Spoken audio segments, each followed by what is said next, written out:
नमस्कार, मैं डॉक्टर रजनीश कुमार आप सभी का एक बार फिर से हार्दिक स्वागत करता हूँ। प्रिय विद्यार्थियों, हमने केबीएस पीजीटी हिंदी के लिए किताबों पर चर्चा कर ली थी। आज हम चर्चा करेंगे कि यदि आप केबीएस टीजीटी हिंदी की तैयारी कर रहे हों, तो आपको कौन-कौन सी किताबें पढ़नी चाहिए और बिना खरीदे वो किताब आप पा सकते हैं।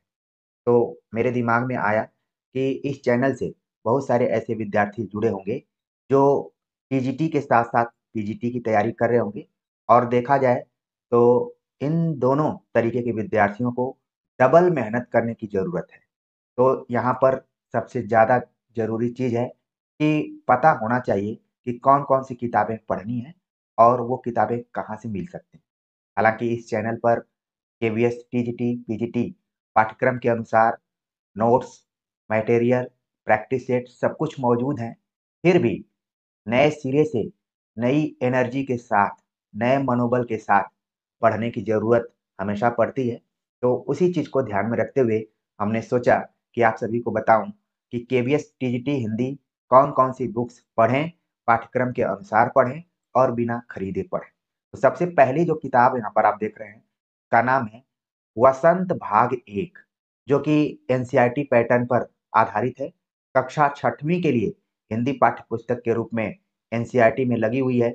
यानी जो भी विद्यार्थी सीबीएसई बोर्ड से होंगे, केंद्रीय विद्यालयों में पढ़े होंगे, उनके पास ये किताब मौजूद होगी और मुझे ये कहने में बिल्कुल हिचक नहीं हो रही है कि हो सकता है कि बहुत सारे ऐसे कैंडिडेट होंगे, जिनके बच्चे 6वीं, 7वीं, 8वीं में पढ़ रहे होंगे, तो उनके लिए तो किताब खरीदने की ज़रूरत ही नहीं है। अपने बच्चों की किताबों से पढ़कर ही वो इस परीक्षा में सफल हो सकते हैं। हालाँकि ऐसी संख्या बहुत कम होगी, फिर भी आप सभी के मनोबल को बढ़ाने के लिए ये चीज़ें हम जोड़ रहे हैं। तो वसंत भाग 1 आपको खरीदना पड़ेगा या फिर मैं बताऊँगा कि कहाँ से ले सकते हैं। इसके बाद जो दूसरी पुस्तक है वसंत भाग 2 कक्षा 7वीं के लिए हिंदी पाठ्य पुस्तक के रूप में लगी हुई है। तीसरी पुस्तक है वसंत भाग 3 जो कि कक्षा 8 के हिंदी पाठ्य पुस्तक के रूप में शामिल की गई है और आपके सिलेबस में भी है।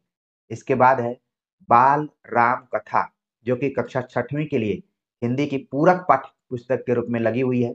बाल राम कथा इसको भी पढ़ना है।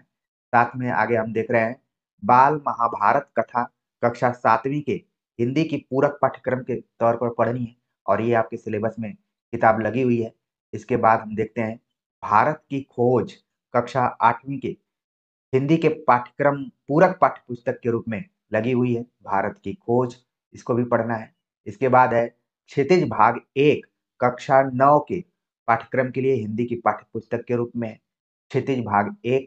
इसी तरीके से क्षितिज भाग 2 है, जो कि कक्षा 10वीं के पाठ्यक्रम में लगी हुई है, हिंदी की पाठ्य पुस्तक के तौर पर। कृतिका भाग 1 जो कि कक्षा 9वीं के पाठ्यक्रम के लिए पूरक पाठ्यक्रम में लगी हुई है, कृतिका भाग 1। इसी तरीके से है कृतिका भाग 2 जो कि कक्षा 10वीं के पाठ्यक्रम के लिए हिंदी की पूरक पाठ्य पुस्तक के रूप में लगी हुई है। ये कुल 10 पुस्तकें हैं जो कि आपको पढ़नी है। तो यहाँ पर हमने इसको सार संक्षेप में लिख दिया है ताकि आप देख लें कि आपके पास वसंत भाग 1, 2, 3 जो कि 6ठी से 8वीं तक की क्लास में लगी हुई हैं, इनको पढ़ना है।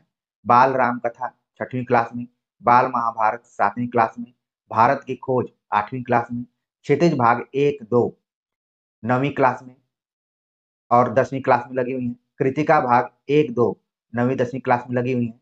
टोटल 10 किताबें हैं, जिनको कि आप पढ़ते हुए केवीएस टीजीटी हिंदी प्रवक्ता के तौर पर चयनित हो सकते हैं। तो देखा जाए पीजीटी के अपेक्षा थोड़ा इसमें पुस्तकें ज़्यादा लगी हुई हैं, लेकिन पतली-पतली पुस्तकें हैं। पीजीटी में भले कम किताबें लगी हैं, लेकिन उनमें ज़्यादा कुछ पढ़ना है, सिलेबस में लगा हुआ है। आपके दिमाग में आ रहा होगा कि व्याकरण के लिए हमें क्या पढ़ना है? इम्पोर्टेंट बात ये है कि इन सभी किताबों के पीछे जो भी प्रैक्टिस प्रश्न पूछे गए हैं, उसमें कुछ व्याकरण आधारित भी पोर्शन दिए गए हैं, वहाँ से आप इसको कवर कर सकते हैं। व्याकरण को लेकर हम विस्तार से और अच्छे से आप सभी से चर्चा करेंगे, उसके लिए आपको अगली वीडियो का इंतज़ार करना पड़ेगा। लेकिन केवीएस टीजीटी हिंदी को लेकर आपके दिलो-दिमाग में बिल्कुल ये कन्फ्यूजन नहीं आना चाहिए कि इसके लिए हम कौन-सी किताब पढ़ें, किसके नोट्स को खरीदें, किसकी कोचिंग में जाएँ, कुछ नहीं करना है आपको। इसके पाठ्यक्रम के अनुसार मैं डिस्क्रिप्शन बॉक्स में पूरा एक प्लेलिस्ट ही डाल दूंगा, आप वहां पर जाकर देख सकते हैं और आपको लगेगा कि आपको इतनी अनमोल चीज बिना खरीदे हुए कैसे मिल गई और इतना मोटिवेशन के साथ पढ़ाने वाला कैसे मिल गया।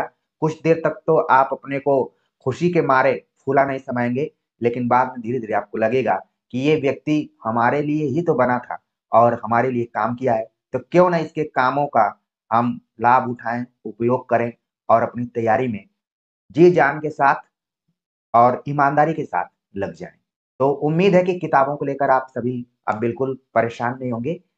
केवीएस टीजीटी हिंदी के लिए ये सिलेबस में किताबें लगी हुई हैं। जब तक कोई नई सूचना केवीएस की तरफ से नहीं आती है सिलेबस को लेकर या किसी चीज को लेकर, तब तक आप इनको पढ़िए। मेरा जो अनुभव कहता है कि यही सब सिलेबस में रहेगा। आपको एक तरीके से आपकी जो तैयारी है वो काम में आ जाएगी। तो मिलते हैं एक नए टॉपिक के साथ, तब तक के लिए नमस्कार।